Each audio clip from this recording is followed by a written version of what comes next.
Welcome to Building Better Businesses. I'm Kristin Dees, founder of Catalyst Consulting, an agency that helps small businesses and entrepreneurs start, grow, and level up their businesses. This podcast will bring you interviews with experts in all things business related. Have questions for a business attorney? We've got answers. How about your health insurance? Got you covered there too. New episodes coming your way every week. Find us on the podcasting platform of your choice.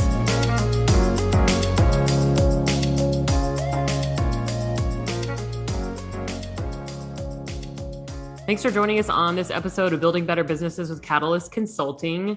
My guest and buddy today is Bob Cox. I'm pretty excited to have him on here. He's a cool dude. We connected initially through Kristin Trumbull, who was also a guest on my podcast, who's also pretty rad. And she was like, I feel like you guys have a lot in common and you should meet. And we did. And we chatted it up and have had a great old time. We love talking about strengths and weaknesses and leadership development, all that kind of stuff. So anywho, thanks for being here. I apprite it. Yeah, thanks for having me. I wish I could keep up with Kristin on her hiking exploits, but I'm trying. Oh my God. Oh yeah. Did she do Everest already? I don't, it's coming up soon if she hasn't. Mm-hmm. So I really should reach out, but I think it's I'll coming have to check. Yeah. I just chatted with her the other day too. Oh my, I love it. This is my favorite part of like entrepreneur life is the just connections and getting to know people along the way. It's great. Yep. So tell us a little bit about you, Bob. What's Bob about? Well, Bob is now a 50-year-old. So Bob right now is about a lot of aches and pains, but I'm still trying to hang on to all the things I want. I know you like to play golf, and I've been trying to do some of that. And recently my back spasmed on me because I played too much of it, but I'm not going to let it stop me, Kristin. We're going to keep going. Yeah. I would say about me is I'm somebody that does enjoy experiences that kind of get me out in the world, engaging with others, engaging with really my senses of sights, sounds, smells actually are really fun for me. So that get some examples of what I spend my time doing when I can is whitewater rafting. We just did some of that this summer. We're trying to get our boys who are 15 and 13. They love doing that. Something we can all do together. Visiting historical sites where I can walk through, touch and smell and do something with it, like the Falling Water House in Pennsylvania. I participated in the taping of the NPR News Quiz Show. If you ever heard of Wait, Wait, Don't Tell Me, they were over in Philadelphia this summer. So we got to go hang out and do that, which was really cool. Oh, fun. And I probably should admit that I also like to watch the television when these Philadelphia 76ers or Eagles or Phillies are playing. I get a little too angry at the TV sometimes when they're playing, but I do enjoy those kinds of things. So that's what when I have some free time, I like to do those things. At 50, the body doesn't always cooperate, but I try to do it anyway. Yeah. So that's what life's about. I feel like, it is. What's a fun fact about you? Like a random fun fact? So here's a random fun fact. I did some community theater for a period of my life when I was a little bit younger. And I once acted the part of a young man who had been adopted at birth by Chinese Americans and raised me in their culture. So that's really all I had ever known. And we rehearsed the one act play in the subway station in New York City. And I think maybe 2 people cared. I guess it just is normal in New York City to see people acting out a play in the subway station. And that was a lot of fun. So I recall that experience fondly. That's amazing. That would be super cool. I mean, that's basically how the movies represent the subway in New York is that, there's always people playing music or doing whatever their, card tricks, et cetera, yeah, right. dancing. And you're just over there you're like, I'm trying to live a dream over here. How fun though. That would be a cool experience. It was. I didn't really enjoy the huamoys. I had to learn how to eat this salted date thing. And that was hard for me to do without my mouth puckering. So I tried. Yeah. Sometimes you got to sacrifice for the gig, man. So tell us a little bit about what you do on the work side of things, how you provide support for business owners and entrepreneurs. Sure. So I'm a trusted advisor to business leaders in small to mid-sized businesses.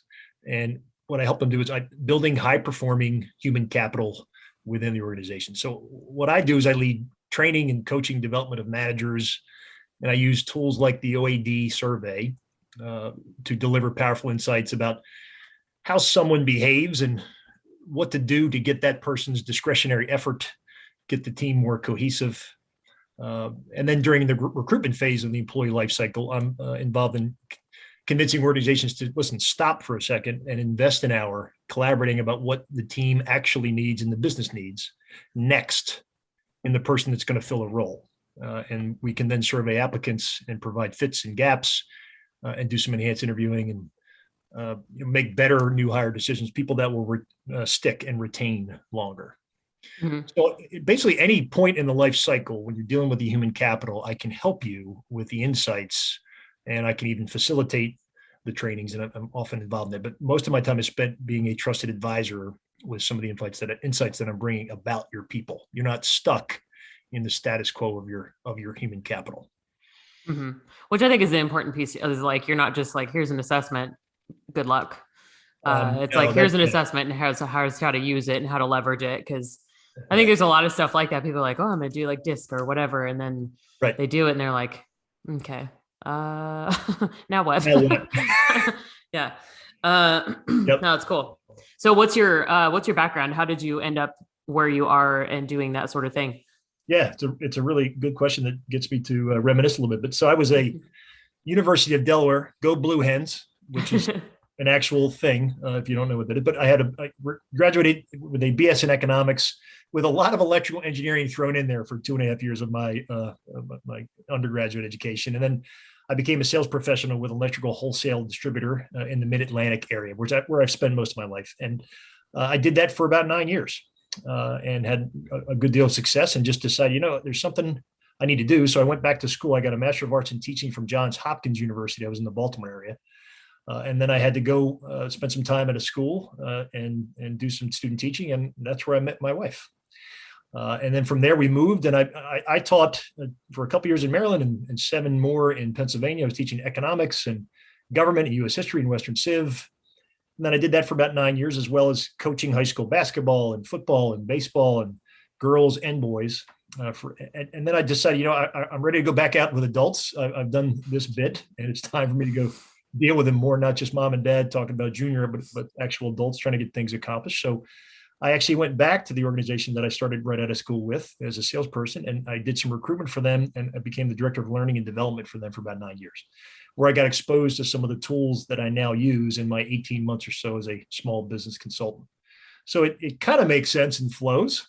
It's somewhat non-traditional, but the theme throughout a lot of this, I like spending time, and I get a kick out of actually engaging with folks to improve their performance. And I love the look in their eye when something goes better. And then trying to monetize that and make that something I can do every day. Now I get a chance to do all that. Mm-hmm. I feel like that's like I don't know. I mean, that's a pretty similar type of story, I think, to a lot of like the entrepreneur people. There's always that something not quite. And then you do something for a while, you learn some skills, you figure out some other stuff, and you're like, well, I'm going to try this now. And I think too, the common thread is the teaching and education and helping people improve whatever the thing is that they're trying to improve, whether that's sports or school or leadership, that kind of stuff. So 100%. Makes sense to me. Yeah. It makes a ton of sense. I tend to not have a lot of patience for if folks are not. I'm fairly practical and a little impatient with. Are you trying to make your results happen or not? So, and that doesn't always play. That doesn't always play well in education and some places. So I think that's probably how I found myself here, is that the profit motive helps to move things along, and that's better for me.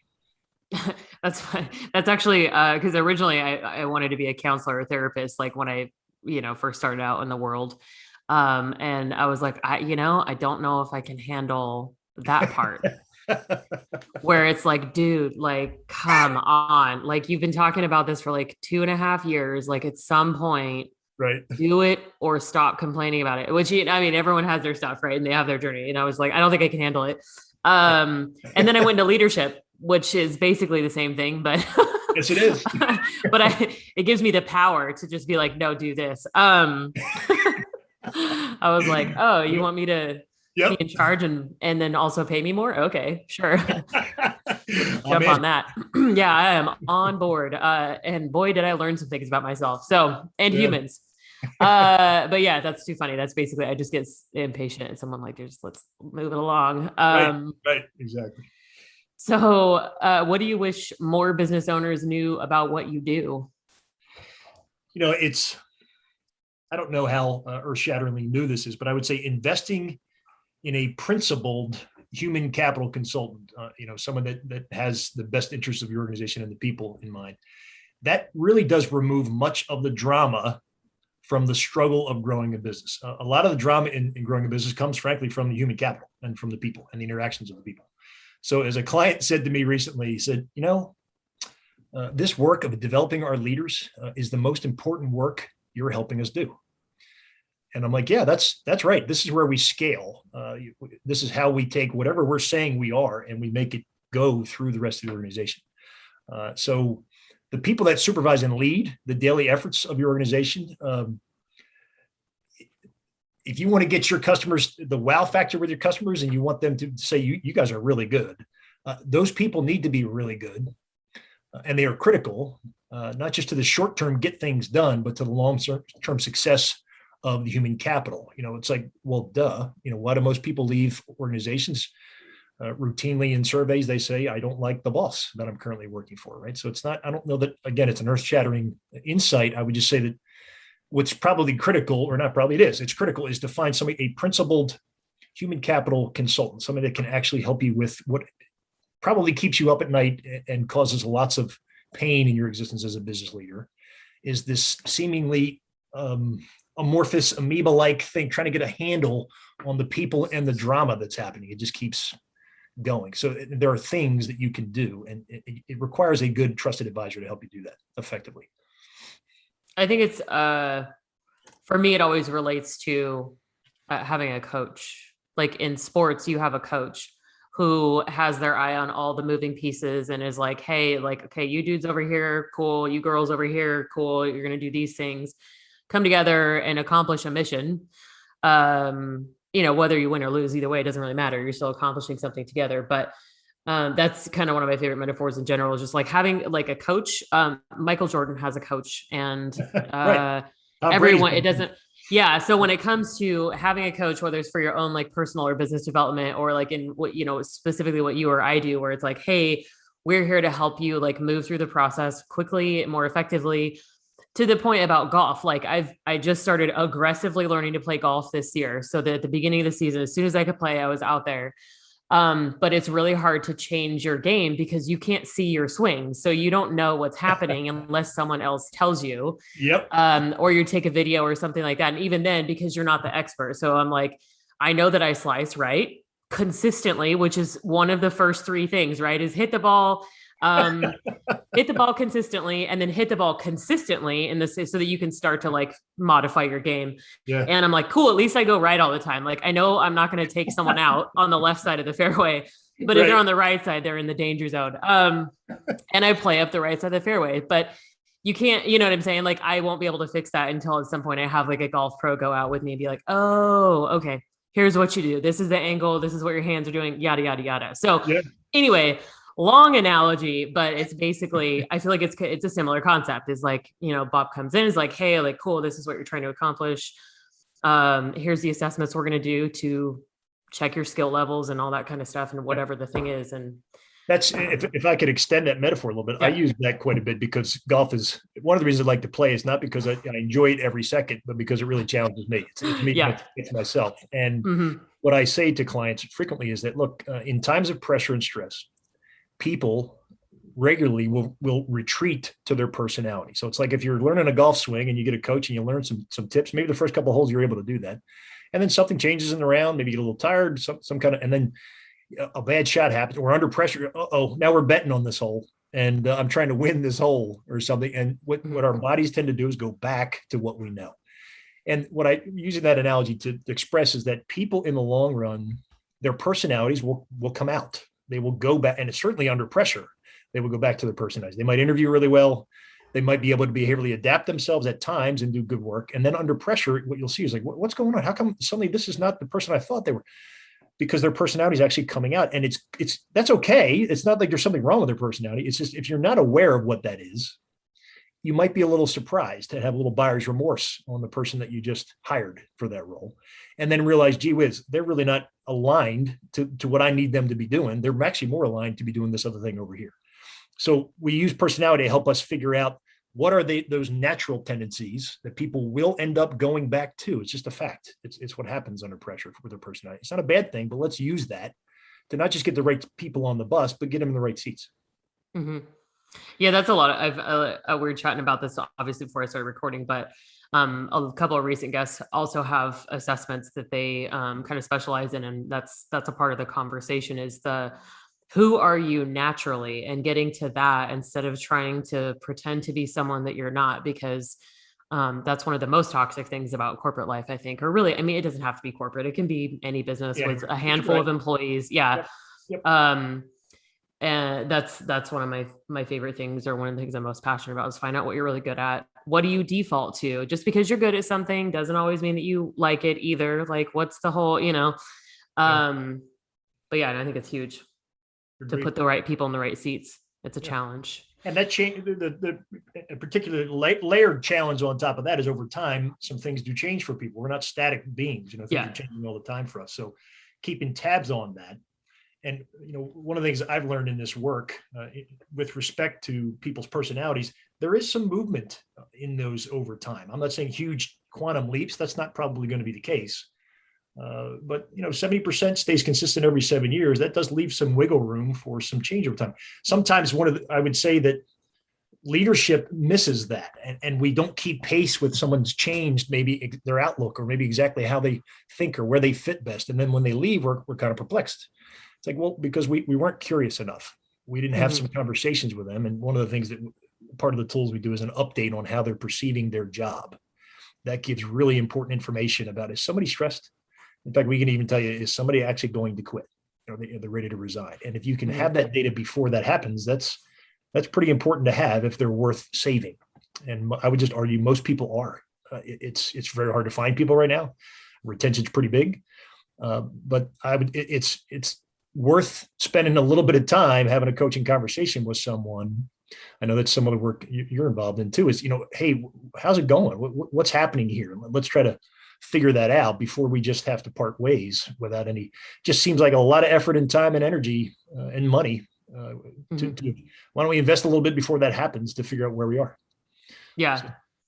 Yeah. And I think, to your point, as far as evolution goes, like, I started with Strengths Finders because that was the one that Best Buy did. So like, it was the whole rite of passage, take Strengths Finders and become a leader. And then I've taken it a couple of times since then, and I have evolved. There's a couple of things that are the same every single time. Because they almost get stronger as I like leverage those more. And then the other things kind of flex in between. So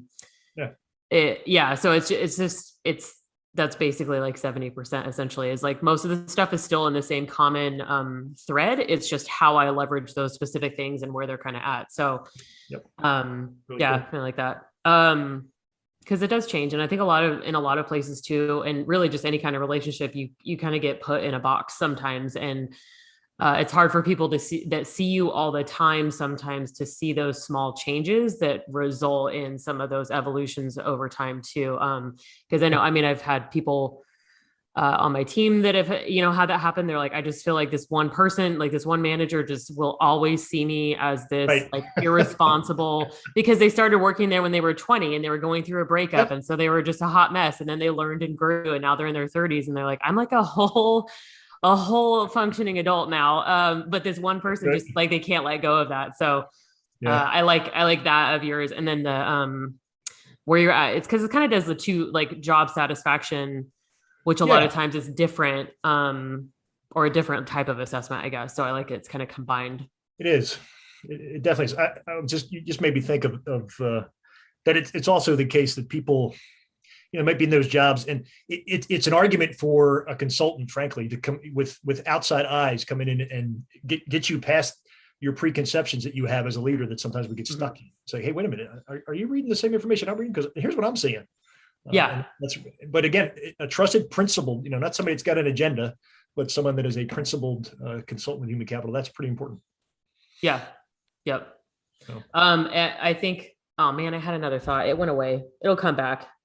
This happens. I'm like, there's so many thoughts in my head. I hear you. Just rattling around, loose in my brain. So we kind of talked about this, but like, why do you think it's so important to know where your team sits with their strengths and weaknesses and natural skills when it comes to that like team building aspect? Yeah, I think you're asking a really important question there. So, because as leaders, we are called upon to do the most with the people that we have on our teams. So I am not someone that says, take my survey that I'm using right now, or whatever survey, and if they're not if somebody doesn't meet exactly that survey, you should fire them or get rid of them. That's just insane. That's not the real world, right? So not everybody fits exactly with what you might think the job exactly needs in terms of the way their personality, where they would prefer when they get up in the morning and their personality motor turns on, they would prefer to interact and be in the world. Okay, we all have to adapt at times. So let's deal in the real world.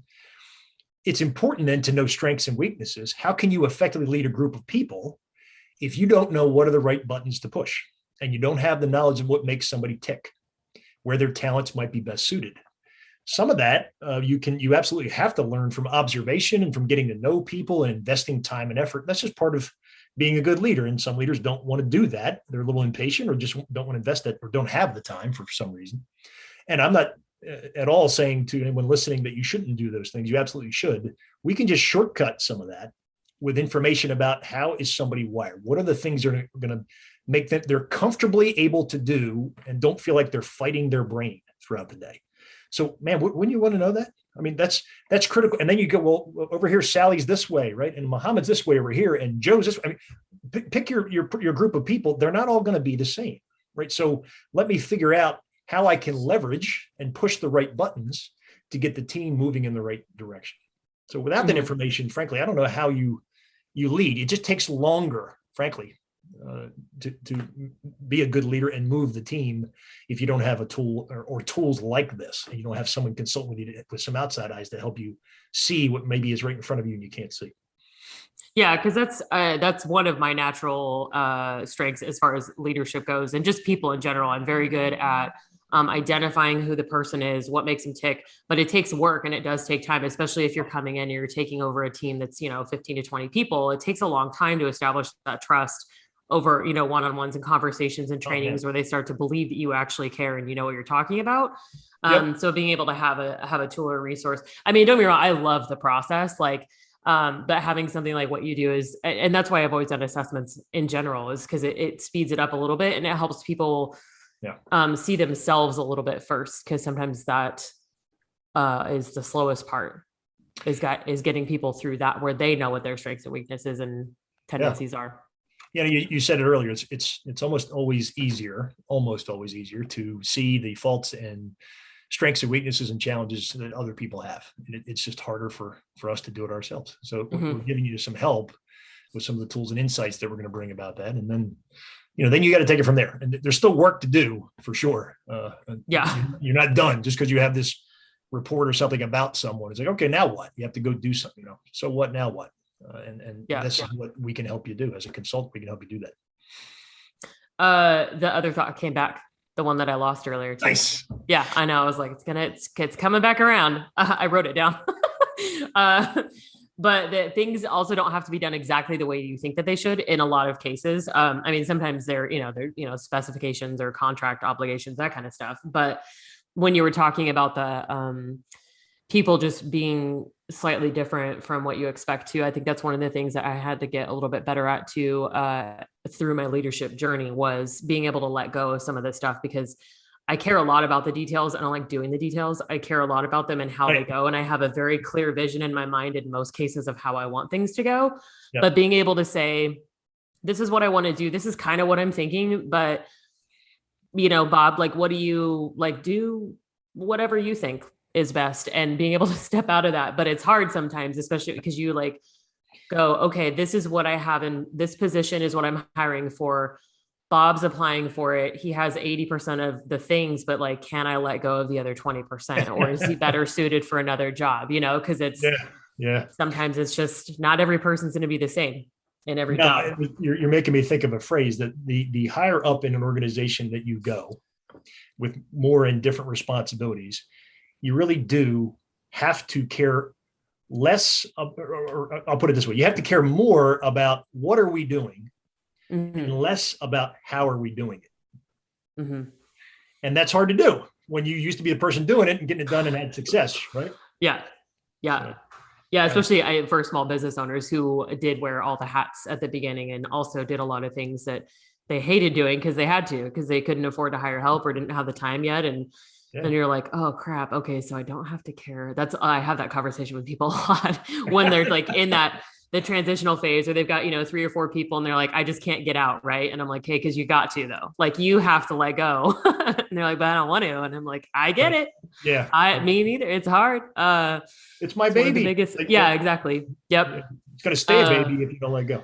So. Exactly. Yeah. That's good now. Let it crawl, let it fall. It's fine. Some weird stuff here today. So what are some of the most common issues that you help leaders with when you're working with them? Yeah. Here's something you might hear a leader, and somebody just said this recently, say that would then be really wise to have them give me a ring. I just lost a high-performing employee, and I suspect that a lack of ability or desire to coach from that person's manager is the culprit. So I've heard that would be so that's effectively helping them develop leaders in their organization, develop manager skills. Here's something else you might hear somebody say would be beneficial if they contact me. I'm debating filling a key new role with an internal candidate or bringing in new blood from the outside the organization. So having a conversation about a hiring decision, again, pausing and thinking, well, I can walk you through what exactly are we after here? Some decision-making around that.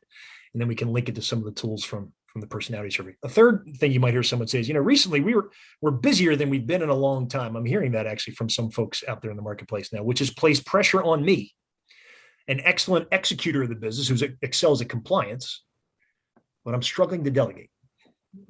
So this is probably a leader that's running an organization doing just what you'd mentioned earlier, Kristin. So this is a self-management assistance that I can give somebody by, well, look, let's survey the way you're wired. And let's talk through some of the ways we can maybe leverage what's dominant in your brain to achieve this same delegation goal.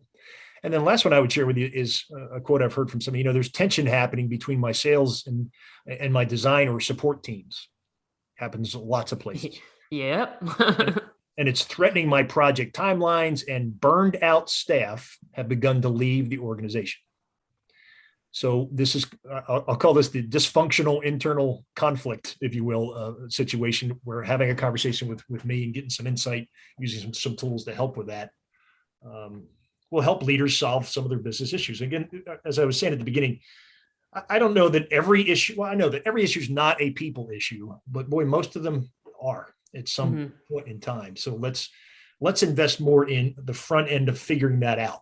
Then, we got this problem. Now what do we do? At the end. I think too, a mistake that a lot of organizations make is promoting people into entry-level leadership positions and then not giving them the support and the continued development that it takes. Like you can have natural leadership capabilities, right? Like I got promoted when I was 19. He was like, clearly you're bossy. So we're going to go ahead and just put you in charge of you. But there's other things that go behind that. Right. And then from there, I had to learn some really tough lessons, like how to manage people who are 40 years older than me and think that I'm an idiot. Or they're sexist, or, you know what I mean? Like I can't the first 10 years of my leadership career was basically convincing people that I was a whole adult. And that I knew what I was talking about constantly. Anyway, and then now I'm like, it's like now I don't get carded as much as the grocery store. It's the same thing. I'm like, oh shit, people think I'm old now. No. No. Yeah. Now I don't have to prove myself constantly, and I'm upset about it. I'm a millennial. It's fine. I see that happen a lot where someone has, they've excelled in their position. They're looking to become a leader at some point in time. Then they get an opportunity, and then they're just kind of like, figure it out. Like you're now responsible for people's livelihoods, mental health, kind of like, I mean, yes, because I feel like any leader is, I was just talking about this the other day, part coach, part cop, part judge, part parent, part therapist. At any given moment, and sometimes all at once. That's a lot of responsibility, and that's one of the things that I've always tried to take seriously too, is that like you are responsible for someone's livelihood and their career development and personal growth. So I 100% agree with that, and which is a big deal, right? So in the trainings that I've done over time with folks in my own organization about first-time leaders or taking on these responsibilities, I said, look, you might decide after we go through some of this, that maybe this isn't for you, right? Because it's a lot to ask. And so given how much it is, what's the likelihood that you're going to get it all right all the time? I mean, it's not likely. Then you have to be willing to forgive yourself and continue to move through that and work through that. So it can become a lonely existence when you're in leadership, right? If you're a leader and you're continuing to complain to the people that report to you, and can you believe they're making me do this? And then you're not a leader, right? You have to stop that. The relationship does change. You should be using colleagues for that. You should be using your boss for those kinds of conversations. You should be using an outside consultant for that, or a coach. So changes have to happen if you're going to be one of these roles. But just because you are really good at the job as an individual contributor doesn't mean you're necessarily going to want all that other responsibility that comes along with it, which ends up dominating your time. And that's the difference between maintenance of things, just keeping things rolling, and changing and improving of things, right? As a leader, frankly, I think that's what you're being asked to do, is make things better. Because if you're not spending your time doing that, then what are you doing? Are you just another worker who has a title? I don't understand. And the team's looking to you to help figure out how are we getting better, because I'm relying on you, boss, to help me figure out how to get this better. That's kind of your job. Yeah. And that's a big job. All the things you just enumerated, all those different roles that we play when we're in leadership. Yeah, that's hard. So, hey, cut yourself a break first. It starts with you. Take care of you. And I'm sure you've had lots of conversations with clients about that, how to do that, ways to go about it. And then secondly, then it's like, okay, I need to think a little differently about this. And that's going to require, you're going to have to let go of some things, and you're going to have to teach people how to do things, and then be comfortable that they're not going to get it exactly right necessarily. And when is that okay? When is it good enough? And I'm not saying it's easy to figure that out. I'm saying this is a necessity in what you're doing. Yeah. I was just talking about that with a client that I'm going to be helping kind of do some, I don't know how to describe it, like human resources kind of stuff, but then also outlining, job descriptions. It's construction. So it's, an industry that doesn't always start with, but he's like, I really want to provide a good experience for my team and be able to tell them exactly what to expect. How do I know when I'm ready to get a raise, or how do I know how promotions work? All that kind of stuff. Great. But it's like, I don't know, you kind of have to start with the leader starts with the process, and then everything kind of moves from there. But like he started a business and it was like, now I'm in charge of all these people, and they like want a raise, but I don't want to give them a raise, but I can't really say why I don't want to give them a raise, because I don't really know. Like, I haven't outlined that process for myself yet. But not everybody's like that. So especially in that industry, which I was like, I'm pretty excited about this. That's cool work. I'd be interested to hear how that goes. Yeah, it's fun. That's actually, it's probably one of my favorite things. I've done it a couple times. Actually, this would be the second construction, just a slightly different bent, I guess, specialty. But I don't know how that happened. It just kind of, it's like we were talking about earlier. Like somehow the universe gave me three back-to-back assessment experts in different kinds of assessments for podcast guys. I was like, it's great. Like, I love talking about this. Awesome. Going on like leadership philosophy for days. So if someone is not an expert, can they still use assessments like yours or others effectively, do you think? 100% yes.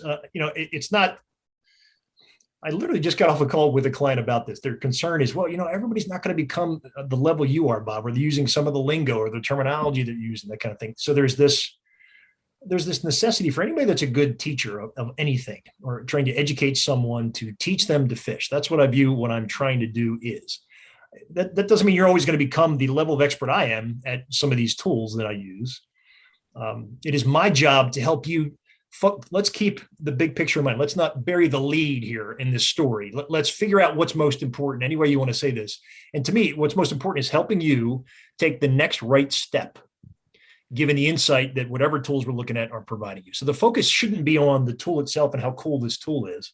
The focus should be on, what are you going to take this insight and do with it when you're out there in the world? So I guess one of the things I might say about your question is, I don't want you to become an expert on the assessment the way I am. Now, if you're like me, I was a user of some of the tools that I'm using now as a consultant before I became a consultant. And I kind of nerded out. You and I we've shared this before, I think, Chris, in an earlier conversation, that we kind of like some of the stuff. It really helps to explain some things. So I have found that at certain clients, they end up knowing it every bit as well as I do, because they really dig in and they just really enjoy it. That doesn't happen everywhere. And that's really okay, because it's about the outcomes. I'm not going to take my eye off the ball with this and focus on the wrong things.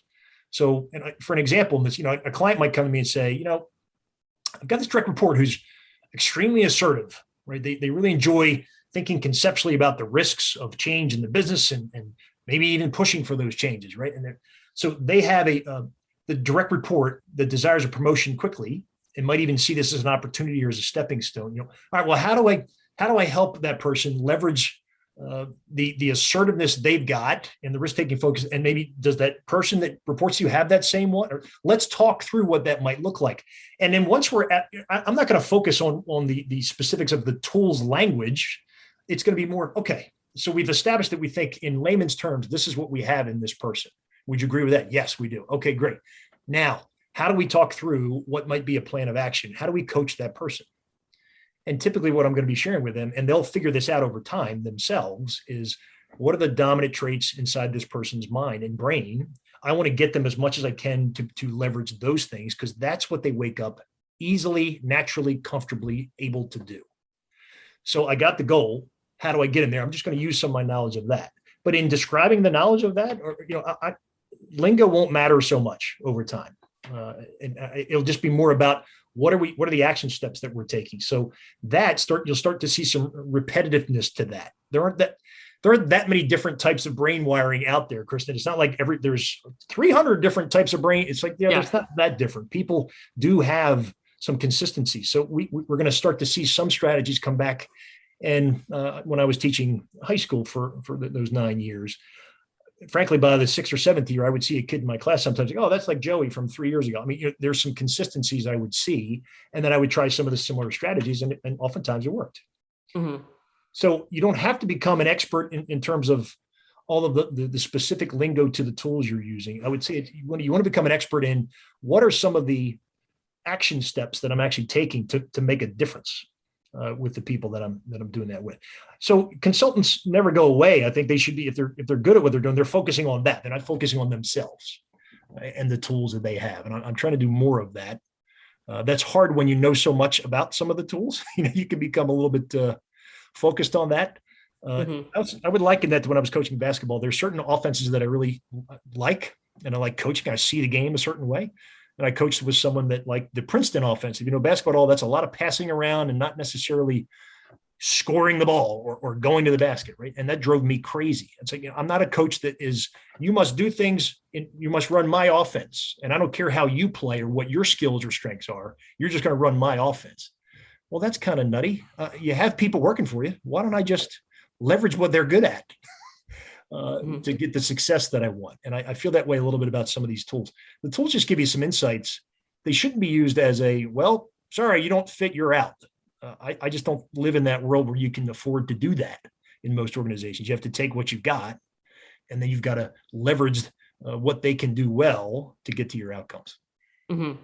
No, I think that makes sense too, because it kind of makes me think of my days in retail, where I started in operations because that's what I do. That's what my brain naturally does. And then to move up in that particular industry, a lot of times you need to go to sales, because if you're going to become a GM or you're going to move into district or something like that, you need to be able to give some sales experience. So it's really hard for operations people and like warehouse logistics, like that kind of, like we're the, background team, so to speak, right. To get into sales, because it's a different kind of skill set. But I was able to do that because I sell differently. I'm more relationship focused. So that was kind of the thing where it's like building the actual relationship. And a lot of times in sales, commission or not, the goal is to sling some stuff, get it out the door. So the customers that, when I would sell on the floor, if I had the time to just sit and get to know that, man, I could sell the daylights out of stuff, but it's because that's what they wanted. Like, we spent the time, we talked about stuff. I understood what their whole experience was and how they were trying to use it. And that was how I used who I am naturally in a sales environment that isn't technically my natural instinct. It's still not my favorite thing to do, but I use the relationship building and connecting with people. And the people that want to work with me are like, hey, can I give you some money to do some stuff? And I don't have to sell. Like, I have to market myself, and I market my business. I'm on social media. I have a podcast, all this stuff. Right. But it's those kinds of connections. And then, Bob's like, oh, Kristin, I think could really use it. And so Kristin literally just did that for me. She's like, hey, I feel like this would be a good fit for you. I just wanted to check. And that's the kind of stuff. That's how I do it. That's how I compensate for not wanting to do cold calls or deal with leads, that kind of stuff, is just the relationship side. But anyway, That's Just smart. saying, you can still do it. Yeah. Leveraging your strengths, which is really smart. Yeah. Even if it's like you were saying, like a non-traditional, like maybe you go from being like, well, I'm an engineer, but you know what? I think I kind of want to do like sales. Like I'm interested in making relationships with people. And then people are like, wait, what? Aren't you like, do engineers like people? I thought that was like the whole thing. Yeah. But yeah, then you being an individual in that way and being like, oh, I really like this aspect. Anyway, yeah, you don't have to be in the same box for the rest of your life. That's the whole point of what we're trying to say. There you go. No, very good. Yep. Well said. There's like a whole warehouse full of boxes. You can move around. You've had 3 different careers. Same. I have. Yeah. Yep. For 9 years, apparently, you said that a few times. I was like, so apparently 9 years, Bob's bored. He's like, all right, yeah, I'm done with this. Instead of the, what is it, 7 years, I think is the limit. And you're like, nope, 9. 2 years. Yeah. A little slow. Yeah. I was trying to think of a nice way to say that, but that's not. It's okay. Instead of, so as an entrepreneur yourself, what advice would you give fellow business owners when it comes to running their own businesses? Yeah. Well, first, before I give any advice, I would say good for you. I mean, I really like that people go ahead and take the risk and do it. That's really cool.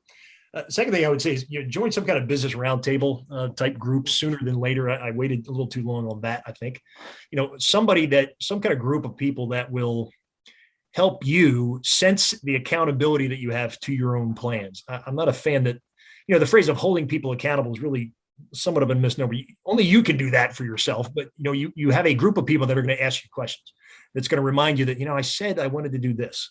and I put it down on paper. So when you have a group of folks doing that, a little bit of that peer pressure is not a bad thing. It's hard to do that on your own sometimes. So I would definitely suggest that is a powerful thing to get you moving faster. It's easy when you're just by yourself on this as an entrepreneur to maybe let some things go, or things that you said were important. They're not important this week anymore, so I'll just move on to something else. So some of that discipline that's required, we're humans. It's really helpful to have that. And I would just suggest doing that, which is part of networking as well. But it's more than networking. This is a group that you're going to meet with regularly and is going to hold your feet to the fire on some of the things you said you want to do.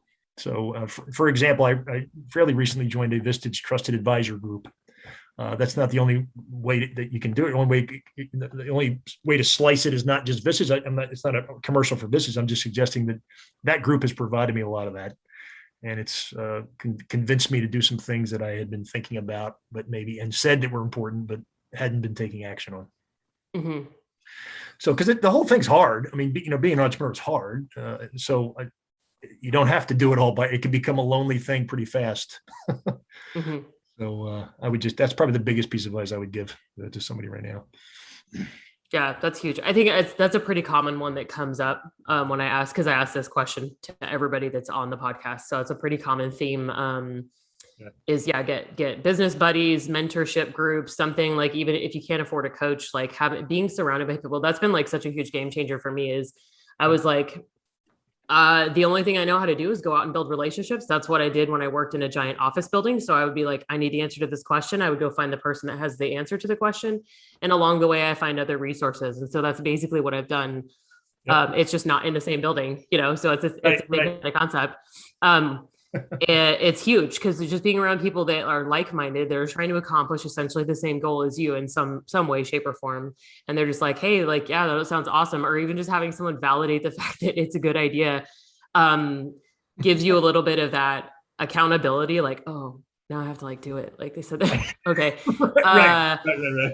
And then also the encouragement that, no one's like, that's a dumb idea. I mean, they might, but in most cases, they're gonna be like, oh yeah, that sounds really cool. Like, I like that concept. You should totally go for it. And you're just like, oh, okay. Interesting. But listen, the feedback is really important. And sometimes it's hard to get that. And, the brutal, honest truth, sometimes it's hard to get that. Well, oftentimes what's worse is not when people say, potential clients or leads say to you, no, that might seem really harsh and difficult to deal with for some people. I would say, no, what's worse is when you don't hear anything. Mm-hmm. That's even harder. When you're just indifference is the opposite of love, right? That's kind of what it feels like. People are just indifferent. What you're saying, it's like, okay, I need some feedback. What specifically are you indifferent about? What am I doing that's not working? So having these groups of people to help you figure that out, that's really important. Yeah. Mastermind type concept of learning, growing, getting insight and feedback is Oh, Massive. yeah. So, Um, what other resources do you wish you had known about at the beginning of your journey? I mentioned to you before we started recording that I'm in the midst of changing the name, the logo of my organization, and all that kind of stuff. And it's been a good process. But when I first did it, I maybe shortcutted some things. And there's some tools out there in the marketing world. You can even do some like quote snap polling of potential clients about, hey, what do you think of this? If I told you that this person was doing this, all right, take a look at this logo. What do you think? Is that, and you can get some feedback. There's some organizations that do that kind of stuff. So you don't feel like you're making a decision just based on, well, I don't know. I asked a few of my friends and they thought it was okay. Mm-hmm. Naming the organization and deciding how to, begin that marketing process. Solopreneur, I'm not going to have a marketing budget that's insane. What I just mean is setting it up on the front end a little bit better by investing in some of those tools and getting some feedback. Some of what we were just talking about would be useful. And that might mean some other consultancy or some other group. They're out there and they fairly quickly can get you some information. And I discovered that from doing networking, becoming a part of some of those groups that I mentioned earlier. And then I would say the Chamber of Commerce locally for me has been a great source of not just leads really, but relationships that then get you to another lead, right? So there's like-minded folks there, people that are trying to capitalize on things, in our capitalist economy. So go there and be around those folks and see where that takes you. I would definitely, not just networking, but do it strategically with some folks that maybe are like-minded that can really boost your spirits, frankly, as an entrepreneur when it gets a little bit tough. Yeah. And Vistage is similar, this group, those things are not, there's a cost with those things, or there's an investment that you have to make. So you have to make decisions about where you want to do that. But I would have done maybe more of those early action type things that I did some. I just didn't maybe think through the whole way how to do that best. So I would say those resources for sure. There's all kinds of resources. LinkedIn is almost like stealing now, Kristin, in terms of what you can learn about somebody without ever having contacted them. There's so much information around. Yeah. It's insane. So there's things you can do that way, but it's still the reality. Not everybody wants to talk to you and not everybody's ready, or it's not the right time. So, and frankly, cold calling just showing up somewhere doesn't really work. That's not going to be the way, the hit rate's real low on that. I used to train some of our salespeople about it. So it's more about making connections, getting warm introductions, if you will, and making it something that really, and then you're gonna have to do that a bunch, to figure those things out. So the more you can do some of that front end decision-making about what do people really think, not just, well, I think this works, think, well, great. Is that working for the potential clients that you're going to have? Let's think about what their needs really are. Not just, you think you have something really cool. Great. It's not about what I think necessarily. It's about what the marketplace thinks. So go out and spend some time on that and network out in that marketplace a little bit more than I did. Yeah, no, it makes sense. I like that. Yeah, I think people that build really strong networking types of relationships, or like your business, it's impossible for your business to fail. Even if you decide to do something else, a couple of years, it changes into something, or you evolve, or you start a new business and let the other one, like, you'll be fine no matter what, because those people will support you and help you, even if they're not buying it, but they're telling people about you or whatever. So yes, because obviously there's generally going to be some reciprocation. It's all a symbiotic relationship, or they'll vote you off the island. But they're like, oh, Bob's just over here trying to sell stuff to me. He doesn't actually care about what I want or what I need. So that show won't seem to die. That Survivor type thing. I don't know. It just won't go away, Kristin. I know. Is it still? I feel like it is still running. It's like 20 something seasons or something. Yeah, I just saw a promotion for it last night. So yeah. Yeah, you're like, how is this still? I think they do double, like 2 in a year. It's too much. Yeah. What 3 key takeaways do you want everyone to leave this conversation with? Okay, so number one, I would just say human capital is worthy of a major investment earlier than you think. So it's at least, I think, top 3 of the most important things we can do for the future growth of our business. And I don't know that a lot of business leaders are seeing it that way. So do something to invest more in thoughtfully planning that out. Number 2, I would say the status quo of your people isn't just stuck there. It's like, well, we have Sally, but she's been here a long time. She knows what she's doing. Okay, so your only option is not just to either fire people or hire people. Maybe they're in the wrong seat. Maybe they aren't being coached real well. Maybe they're just communicating something about your business that's important to your future bottom line. Maybe there's something missing. You can do some things to help yourself there. You're not just stuck with that status quo. And lastly, I would just say, when there's some things that we all do when we're thinking about our human capital. We make observations of our people. We watch them behave. We watch them work. And then if you have a personality profile of some sort on someone, and then do you understand something about the motivations of your people? That takes longer to figure out.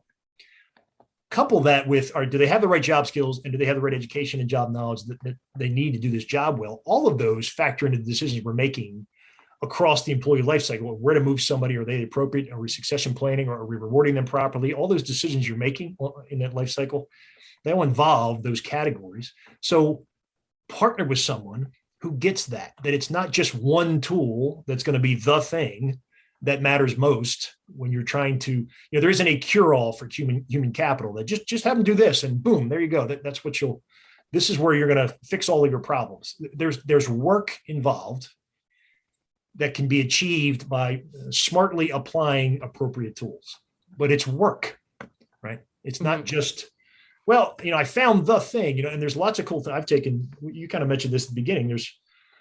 People will drop maybe a really cool new thing on you and people go, oh, that's great. I'll just do that. It's like, well, you can do that.